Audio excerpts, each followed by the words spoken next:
Then you can slide the hands over your body just to take a moment to touch your physical body and feel the touch.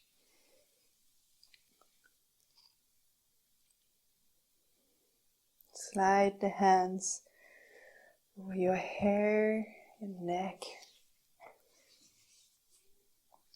face, arms, chest, belly, wherever it would be nice. And you can stretch your arm and slowly find your way to the right side with your hands as your pillow.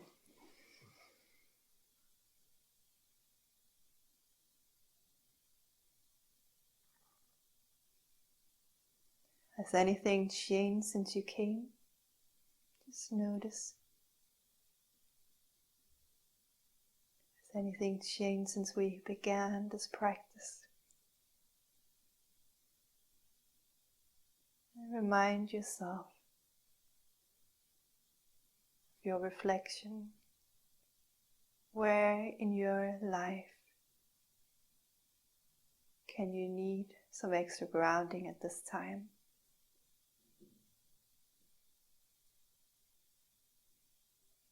Are you willing to do what it takes?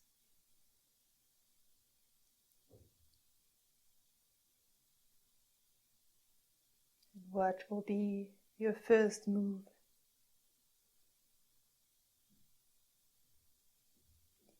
As you're ready, you can find your way into a seated position.